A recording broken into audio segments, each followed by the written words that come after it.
Okay, we're going to get started here in just a moment. Wait just a minute or two to make sure everybody has a chance to jump on.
Thank you for joining us for this BBB Flash webinar.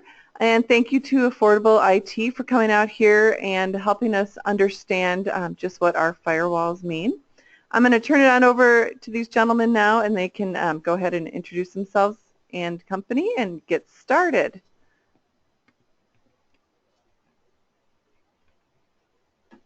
Hello, everyone. My name is Jim Cahill. I work for Affordable IT. I've been in the IT business now for 35 years, going almost 36. What we're going to learn today is little stuff about some firewalls and what firewalls are, what they mean to you, and what they can do for you. They say, at least in my business, they say anytime you learn something new, you have to burn something old. And it seems like for me, every time I learn something new, I lose an episode of Gilligan's Island. So with that being said, let's move forward. Anything that I say today is of my viewpoint, does not necessarily represent my company's viewpoint or their opinion, as well as the Better Business Bureau.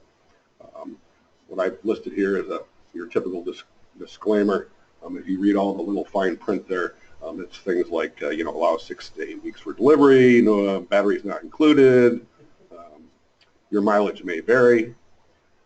So what I will tell you today, take with a grain of salt. It's my opinion, my 35 years of being in the business, things that I've learned, classes I've been through.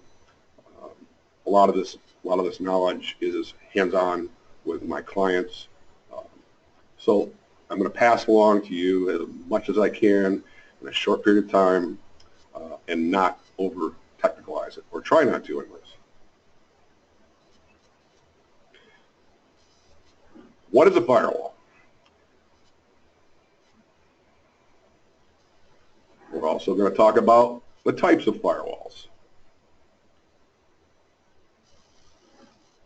And we're going to discuss the terms when discussing firewalls, things you need to know, and your technical people may be discussing that you're not familiar with. We'll try to familiarize you with those terms today so that you can have a conversation about a firewall in the future. And then we're going to have a conclusion, and any questions, feel free to ask them during the webinar, and we'll attempt to answer them the best we can as we go through them. First of all, what is a firewall? A firewall is a device or software that is designed to control the flow of traffic into and out of your network or LAN.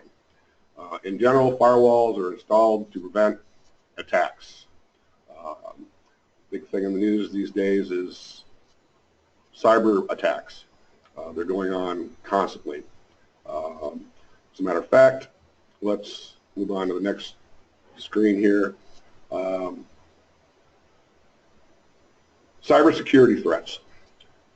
There's an astounding number of attacks going on. And my question to you people is how many cyber attacks do you think are launched in the United States each day? Is it thousands? Is it 1 million? Consider this. In 2013, Deseret News reported Utah's secure government networks faced as many as 20 million cyber attacks each day. That's just one state and only on government sites. That doesn't include businesses' personal cyber attacks such as stolen identities. It's probably safe to say that U.S. networks face hundreds of millions of hack attempts and attacks each and every day. Many of these come from unsophisticated hackers. This could be someone sitting in a dorm room all the way to some type of a group or entity that has an agenda. There's a growing number of cyber attacks each day. Some of them are notorious, such as the Sony hack back in November 2014, which was launched by a highly skilled professional group. The Regin malware attack on Belgium's telecom company and Target and Home Depot credit card hacks in the U.S. These were highly sophisticated and caused widespread damage and or theft. Also recently in the news, you may or may not have heard of the recent release of usernames and passwords that have been collected over the course of the last 3 or 4 years from various different hacks, from the hacks that were done on LinkedIn, Dropbox, and various other ones, MySpace, if anybody still uses MySpace. These hacks collected usernames and hash passwords. Those were all recently released on the cyber black market. That happened, I believe, a week and a half ago. So if you don't change your username and password very often, you may be concerned that your information was released out into the wild or is available for purchase.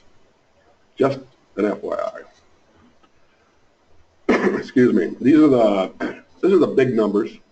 I'm not going to go into this slide in depth, but this just kind of gives you an indication as to what's happening around the United States, the total number of breaches that are happening. These numbers are huge. They are in the millions. For example, in 2015, 429 million identities were exposed. The amount of email spam is actually dropping, and that is proportional to our ability to block those emails. But yet, in the same respect, phishing emails is going up. And other things as well as malware. These numbers are huge if you look at each of these different categories. That's what you need to understand, that what the world is not the greatest place out there, and there's somebody always trying, for whatever reason, to get your information or to do you harm. It's constantly happening 24/7 while you're sleeping, and this is what we need to protect you from. Now we're going to move into the different types of firewalls. First type is a software type of firewall, and that's usually located on your PC or device, your tablet. Usually included with your operating system. Sometimes you can purchase them as extra add-ons. Examples of those are the, for example, on the Microsoft platform, Microsoft Windows Firewall is built in, comes with the operating system, has come with the operating system for the last several releases of the operating system. Mac OS X has a built-in application level firewall. You can buy add-on products for many of these different operating systems, including Linux, Mac, Windows. They're available from companies like Norton and Norton Security Suite, Zone Alarm, and McAfee. The second type of firewall is a hardware appliance, and it usually has a proprietary operating system built into it, which has been hardened to prevent penetration or attack. Some of the companies that are listed here are Cisco. They have an ASA and a PIX product. Fortinet has a whole line. SonicWall, Netgear. The list goes on and on. There's many, many, many different players in this arena. The devices cost anywhere from $50 to several thousands of dollars. It all depends upon the features that are included with the firewall and what type of subscription they come with and things like that. The third type of firewall is an open source. I'm going to discuss it a little bit here today, but I'm not going to go into a great deal of detail about it. But basically, open source software is software that has been, the code of the software has been made public, and people in the community are allowed to modify it, make changes, add to it, make it better. so that the community works on it together to make it a better product. Without open source software, we wouldn't have many of the software packages that we have today, or many of the features that are currently included in those software packages. An example of that is Microsoft Office. Microsoft Office is owned by Microsoft. A lot of the features and stuff were pushed by other open source software, such as OpenOffice, which has been around for many years, has a lot of the same features as Microsoft Office, but is a free product for non-commercial use. It's a very well thought out and planned product that can basically do everything that Microsoft Office does. So that's the type of thing that open source brings to the table. What open source can do for you as far as a firewall goes is basically you take a existing piece of hardware, whether it be a used piece of equipment you have laying around your home or office, and you take one of these open source pieces of software, which are usually Linux based, and you put the firewall software on top of it, and it basically has become a free piece of hardware / software that will do all the same features as many of these hardware appliances from the other big companies. The problem with open source is that you're kind of on your own. You build it yourself, you support it yourself. You can get support through through the community of the open source places, but you usually ask a question and you wait a few days. So those are the downsides to that. Is it's great for bench work or that weekend project that you want to do, or test out theories or ideas.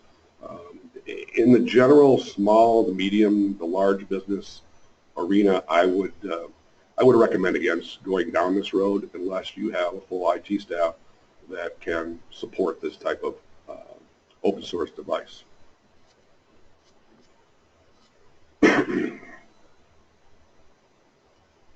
And basically that's this slide here is what I just discussed.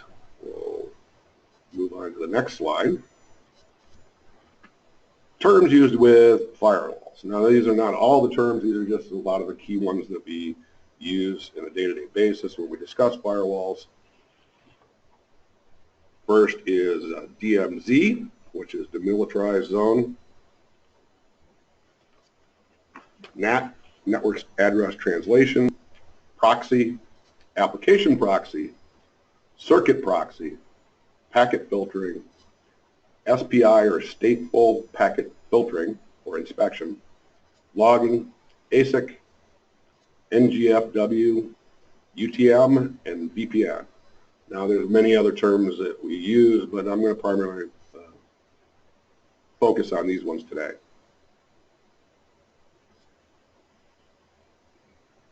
Start with the demilitarized zone. The network segment or segments located between protected and unprotected networks. Protected network is basically your local area network or LAN. Unprotected would be the internet or WAN. The DMZ may not be connected to the protected network in any way. The DMZ may also include a perimeter defense system. For example, the DMZ can be made to look like it's part of the protected network, luring hackers into a trap that logs their activities and attempt to track the source activity. As you see in the picture, it's basically, it allows you to set it off to the side so that it's not in direct line of fire per se, and keeps your local area network away from where the hackers are trying to get to. Network address translation. Now this is a nifty little thing that's come around over the course of quite a few of the last years. It's one of the things that's been added to firewalls, and the primary purpose of that, it actually had two purposes. The first purpose is back in the late 90s, early 2000s, the internet started running out of IP addresses. When I say IP addresses, I'm talking about the version 4 addresses, and I'm showing them here on the screen of different types of private and public addresses. Public addresses were running out, so one of the things that they did was let's add the feature of NAT onto a firewall which will translate one public IP address into many private addresses, so that we don't have to hand out a public address to each and every individual computer on your network. Because back in the day when the internet was young, every computer on the internet had a public IP address. Through network address translation, this allows us to hide behind a single address, and we don't have to hand out as many addresses to an individual company like we used to. They've been talking that we're going to run out of IP addresses for the last 15 to 20 years. Hence the reason why they came out with IP version 6, which we're not going to discuss much at all today. But the network address translation has allowed us to prolong or delay the introduction of version 6 so that we can continue to use version 4. The transition between 4 and 6 is going to take many years and will require a lot of product upgrade within the internet community for routers and firewalls, and every piece of equipment between point A and point B will require some type of hardware or software upgrade in order to support version 6. Proxy. A proxy basically takes a request for connection made on behalf of the host or your computer. Stands between the protected and unprotected network. Think of a quarantined area where people on the inside use a telephone to talk to people on the outside. All external connections leading into the proxy terminate at the proxy. This effectively eliminates IP routing between the networks. The proxy repackages the message into a new packet that is allowed into the internal network. The proxy also terminates internal traffic that is headed out to the internet and repackages it as a new packet. And the source IP address of the proxy, not of the internal host. Most important, the proxy inspects and filters traffic. A predefined rule set is used to determine which traffic should be forwarded and which traffic should be redirected. There are two types of proxies, application and circuit. You just look at the picture below, you can see a quick outline of what happens when traffic is passed in and out via a proxy. Application proxies, which is the first type, is a proxy service set up and torn down in response to a client or computer request, rather than an existing on a static basis, as in the case with the circuit proxy. The application proxy performs all the services of a proxy for the specific applications. In contrast, a basic proxy performs generic packet filtering. The application proxy only processes packets related to the application that it supports. If code is not installed for an application, those incoming packets are dropped. Packets are only forwarded after connection has been made, which is subject to authentication and authorization. A circuit proxy is a proxy service which statically defines which traffic can be forwarded. Circuit proxy is a special function performed by application proxies, usually to support proxy connections between internal users and outside hosts. The packets are relayed without performing any extensive processing or filtering, because the packets are from trusted internal users and they are going outside. However, packets that are returned in response to these packets are fully examined by the application proxy service. Packet filtering. The process of controlling access by examining each and every packet based on the content of its headers, and in the header information such as the IP address of where it's coming from, any source or destination port. They are examined and determine whether or not the packet should be forwarded or rejected based on a rule set that you would determine in the firewall. Stateful packet inspection, SPI. Process of forwarding or rejecting traffic based on the contents of the state table maintained by the firewall. The stateful filtering is used. Packets are only forwarded if they belong to a connection that has already been established and is being tracked in a state table. Basically what this means is that when you make a connection to like a website, you asked for a web page. That web page creates a connection between you and that web server. The stateful packet inspection basically takes a look at that and maintains that connection, and throughout the time that you're looking at that web page, and make sure that everything that you're sending out is okay and everything coming back in is inspected on the way back through. So it is attempting to protect you from the website that you're watching. Logging.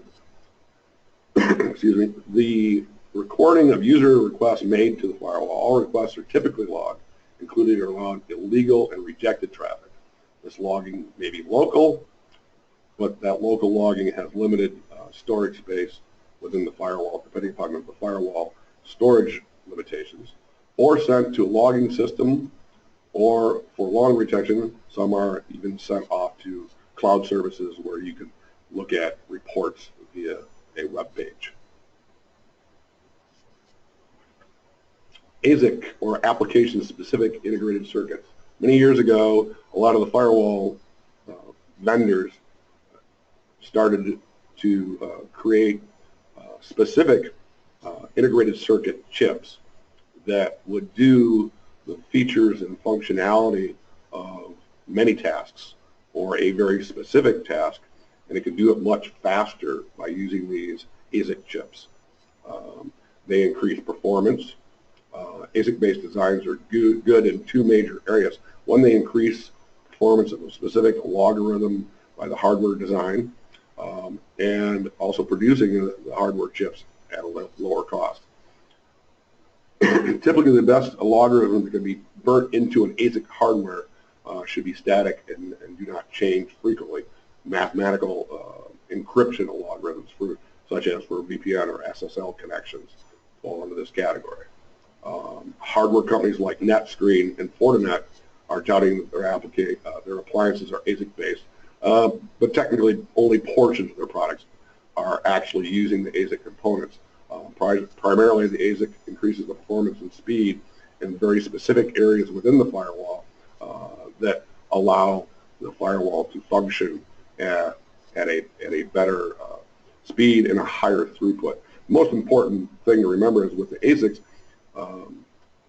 they help the firewall. The firewall, over the course of the last 15 to 20 years, we keep putting more and more pieces of the puzzle. We keep asking our firewall to do more things, such as antivirus and malware and VPN setup, stateful packet inspection, NAT, PROXY. All these things require CPU and memory on that firewall that these ASIC chips help perform and increase the throughput of these firewalls to make them more efficient. NGFW, which is next generation firewall, it's just a fancy term. Next generation firewalls combine the capabilities of traditional firewalls, including packet filtering, network address translation, URL blocking, VPNs, quality of service, functionality and features not traditionally found in firewall products. These include intrusion prevention, SSL and SSH inspection, deep packet inspection, reputation-based malware detection, as well as application awareness. The application-specific capabilities are meant to thwart the growing number of application attacks taking place on layers 4 through 7 of the OSI network stack. I'm not going to go into a great deal about the OSI network stack, but it's basically the form of communications that's done from any network-connected device, from one network-connected device to another. This network stack takes packets and passes them down through the stack, out onto the internet or network, and then back up through the stack to the next PC or host. UTM, or Unified Threat Management, is another one of these fancy terms that everybody's using these days to describe a category of security appliances which integrate a range of security features into a single appliance. UTM appliances combine firewall, gateway, antivirus, intrusion detection, prevention capabilities into a single platform. UTM is designed to protect users from blended threats, while reducing complexity. Back in the day, many of these things that we had, web filtering, antivirus, VPN, intrusion protection, routers, all these things were separate individual boxes, and they may or may not be from the same manufacturer. UTM basically has allowed us to put many of these individual products into a single box, which reduces our footprint for usage of electricity, as well as brought a unified management console into play. So instead of trying to manage 5 to 10 boxes, you're managing a single box through a single web GUI interface. In conclusion, we need to talk about sizing the firewall for its duties, the feature set of the firewall, administration, and updates. One thing about firewalls is no one size fits all. What that means is, depending upon the size of your company and what you're attempting to do and what you're attempting to protect yourself from, will determine the cost and size of firewall. Like I said before, firewalls can cost anywhere from $50 to several thousands of dollars. Things to consider is throughput. LAN speeds haven't changed over the last 10 years. Everybody pretty much has gigabit LAN. Prior to that, it was 100 megabit, then it was 10 megabit. But the change to gigabit has been at least 10 years, if not longer. We won't see 10 gig used on the LAN side, probably not for a couple more years. But yet, LAN speeds have grown exponentially. 10 years ago, people were still using dial-up. This day and age, I just remember for myself personally, I'm using a cable company, and in my area, I got 350 megabytes download speed and 50 megabytes up for $99. Those speeds are incredible compared to what it was 10 years ago. Like I said, it's exponential growth. The key to that is many of the firewall products that you buy, if you buy too low end, they won't be able to handle those speeds. Now, I'm not saying everybody's got 350 meg down and 50 meg up, but a lot of the internet service providers these days, the speeds are increasing so quickly, and the cost of those speeds are dropping so rapidly that it's going to become more and more commonplace for high-speed connections so that you can do your streaming of your Netflix at home or wherever. Also, features. You have to look at the features of the firewalls.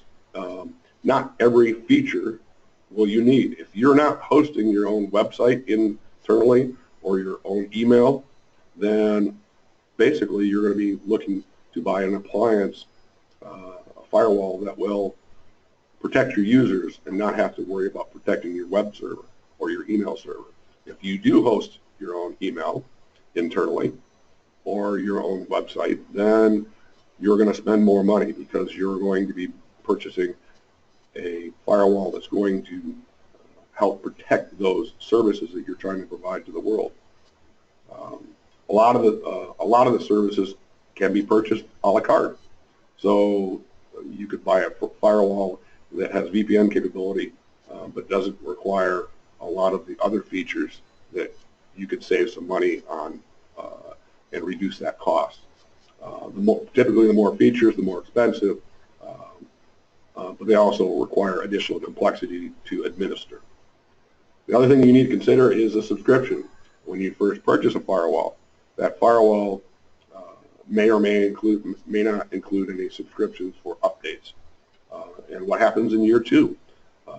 When that subscription expires? Does your firewall stop working, or does it lose features or functionality? Also, you need to understand about updates, the upgrades to the operating system itself, whether that be an open source operating system or a proprietary operating system, such as like a Cisco iOS. Those things need to be updated periodically. Any updates for malware definitions, antivirus definitions, there's block lists out there, spam lists, IDS and IDP signatures. These are usually always free, or are they part of a subscription? Do they automatically update or manually update?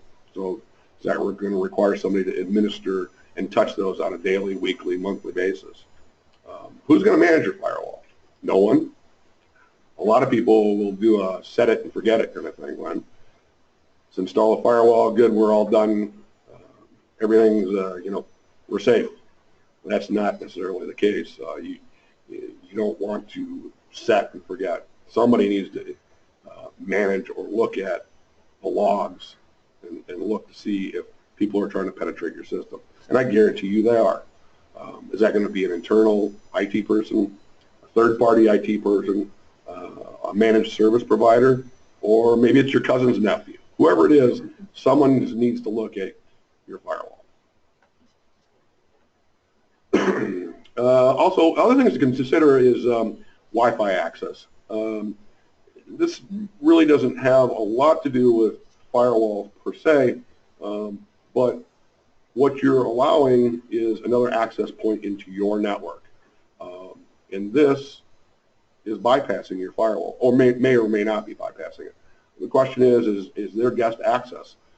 Is that guest access subject to your firewall rules and blocked from access to internal networks? You don't want people coming into your lobby and getting on your guest Wi-Fi and accessing your information or servers or possibly hacking. That's another entry point. This network access needs to be controlled by strong encryption. So even if you don't have guest Wi-Fi and if you just got internal Wi-Fi access for your users, their laptops, their tablets, and their phones, make sure you're using a very strong encryption key with PA2 AES. The previous types of encryption, which were open, WEP, WPA, TK, IP, they're really not acceptable anymore, forms of encryption, because they can be easily broken by any type of Wi-Fi hacker. The other thing you can do is also do MAC address restrictions. In other words, every individual device, whether it be your phone, your laptop, your tablet, your PC, all have a unique MAC address. This, you can set MAC address filtering that only allow specific MAC addresses on your Wi-Fi network. Basically, you put together a list and someone will have to manage that, and you add those devices onto the network as you need to. The other question that comes to mind is road warriors and their equipment. Road warrior basically is your sales guy that goes out in the field all the time, or a service person, or people that take work home with them, and they travel back and forth with their laptops and tablets. This has become extremely commonplace. For example, myself, like I said, I've been in this business for 35 years. In the early days, I would go out and do 8 hours worth of work. 4 hours of that would be driving from one location to the next. So 50% of my day was windshield time. Today, and for the last 8 to 10 years, I have maybe left the office once or twice a month. I spend 100% of my time billing my hours between 8 and 5 by remote access. I remotely access my clients and do the repairs that way. It doesn't require me to go out, physically go out on site anymore. The internet has become a great place in that sense. So going back to road warriors, these people come and go as they please, basically. My question to you is, what happens when they bring a compromised device back into your trusted internal network? Will your firewall detect these? What is your policies in your company about these smart devices or tablets and laptops coming and going as they please? These are things to consider when you're purchasing a new firewall, as well as policies to be put in play on how to handle these types of devices. That is the end of our show.